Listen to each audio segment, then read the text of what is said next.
Halo semuanya, selamat siang. Kembali lagi bersama saya Dewa Madi Jaya Ardita untuk prakarya kelas 8. Nah, pada hari ini kita akan membahas materi tentang pengolahan bahan pangan setengah jadi dari bahan serealia, kacang-kacangan dan juga umbi menjadi makanan khas wilayah setempat. Nah, untuk video ini kita akan membahas lebih spesifik tentang perencanaan pengolahan makanan. Yuk kita simak penjelasan berikut.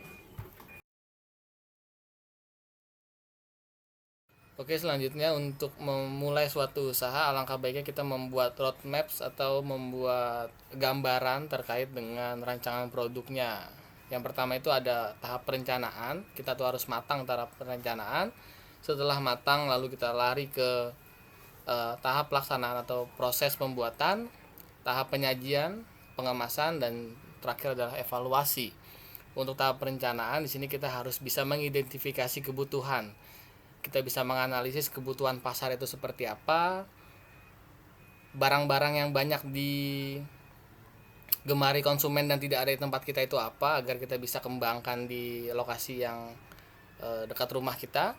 Dan kita juga bisa melihat bahan pokoknya, apakah mudah didapat atau tidak. Nanti kan kita bisa eh, mengepres atau mengurangi ya, menekan angka biaya di bahan pokok. Nanti kan bisa lebih murah dan untuk keuntungan itu bisa lebih besar lagi. Jadi kita harus membuat suatu usaha yang mana kita bisa menjawab kemauan dari pasar. Selanjutnya ketika ide itu sudah ada, bahan-bahan, modal dan sebagainya, kita masuk ke tahap pelaksanaan. Jadi bagaimana cara kamu membuat makanan itu, tekniknya seperti apa, lalu bahan-bahannya dari mana saja, proses pembuatan segala macam kamu sudah tahu. Keselamatan kerja juga harus diutamakan. Ketika sudah masuk ke tahap proses, baru sudah jadi kita masuk ke tahap penyajian. Ada sana ada wadah, ada keindahan kemasan dan sebagainya. Jadi pastikan barang yang kamu buat, makanan yang kamu buat itu eh, bersih ya, penyajiannya juga harus bagus, kemasannya harus oke. Karena selain fungsi dari tempat, kemasan itu kan bisa menjadi apa, ajang promosi ya, bagus-bagusan kemasan, estetika, kebersihan dan sebagainya itu harus diutamakan juga agar pelanggan tuh senang melihatnya. Dan yang terakhir, setelah semuanya sudah selesai dari ide, lalu dibuat, lalu juga disajikan, dijual, baru kita dapat evaluasi. Kira-kira dari semua proses yang ada tuh ada kesalahan atau tidak, ada kekurangan atau tidak. Kalau memang ada, itu kita perbaiki. Kalau memang sudah bagus, sudah lancar semuanya, nah itu akan kita tingkatkan lagi agar dapat lebih baik dari yang sudah ada. Itulah fungsi dari evaluasi. Setelah sudah evaluasi, baru kita mulai lagi ke tahap perencanaan, pelaksanaan, penyajian, penjualan dan sebagainya. Itu adalah siklusnya. Proses pelaksanaan atau pembuatan tadi sudah disinggung, eh, keselamatan kerja atau di sini kita kenal dengan K3. Ya, K3 merupakan salah satu upaya untuk menciptakan tenaga kerja yang aman, sehat, bebas dari pencemaran lingkungan sehingga dapat mengurangi atau terhindarlah dari kecelakaan kerja, penyakit akibat kerja dan sebagainya. Sehingga berpengaruh terhadap produktivitas kita. Nah, keselamatan kerja itu berasal dari bahasa Inggris yaitu kata safety, dan biasanya selalu dikaitkan dengan keadaan terbebasnya seseorang dari peristiwa celaka atau insiden atau nyaris celaka ya. Keselamatan kerja secara filosofi diartikan sebagai suatu pemikiran dan upaya untuk menjamin keutuhan dan kesempurnaan baik jasmani ataupun rohani dari si pekerja pada khususnya dan manusia pada umumnya, serta hasil budi dan karyanya atau budayanya. Nah, di sini tuh ada gambaran yang keselamatan kerja tuh kayak misalnya kalian ceroboh tuh bisa menimbulkan kecelakaan dalam kerja. Apalagi kalau kita dalam hal pengolahan masak itu sangat riskan ya, bisa terjadi kebakaran dan hal-hal lain yang memang dampaknya tuh cukup besar juga.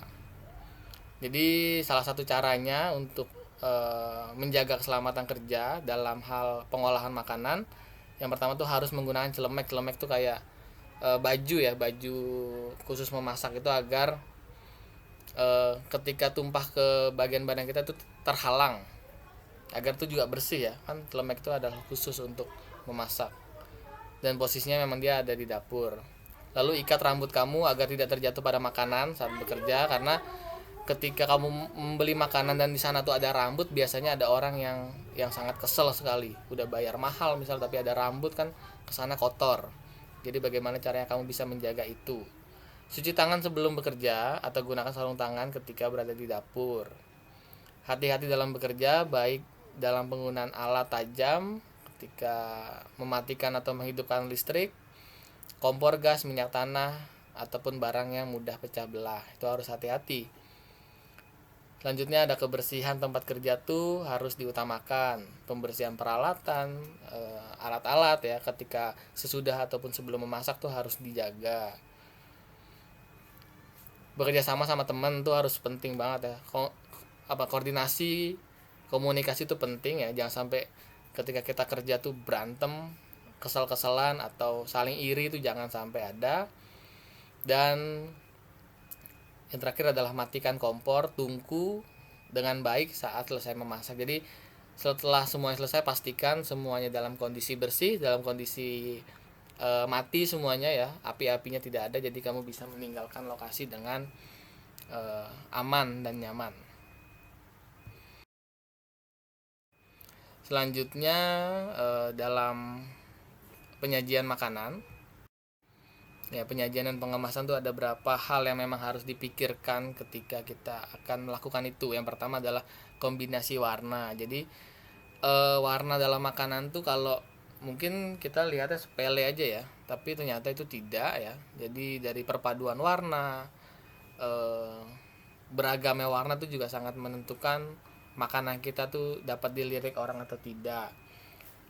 Bentuknya, tekstur dan kekentalan, misalnya kayak kita ngomong masalah mie ya, mie rebus tuh antara kental dan encer tuh pasti ada beda rasanya. Itu harus kalian pertimbangkan matang-matang. Bentuk, tekstur ya, lembut tidaknya makanan itu juga harus kalian pertimbangkan. Misalnya kamu membuat makanan teksturnya keras misalnya, itu harus kalian evaluasi di akhir nanti, kira-kira apa yang membuat itu keras, dan untuk menjadi lembut itu seperti apa, itu harus kita lakukan prosesnya. Alat saji makanan, hiasan garnish itu penting juga ya. Dan yang terakhir adalah penyajian ya, penyajian yang bersih, yang higienis, yang rapi ya, agar konsumen tuh suka dengan produk kita. Jangan asal-asalan ya, jangan asal-asalan. Jadi kita harus memanjakan konsumen dengan apa yang ada. Selanjutnya untuk tugas yang terakhir ya, tugas hari ini adalah setelah kita mempelajari tentang pengolahan makanan ya, setengah jadi dari bahan serealia itu biji-bijian, kacang-kacangan dan juga umbi-umbi. Sekarang coba kita kuatkan kemampuan literasi kita dalam hal menulis dan juga mengamati.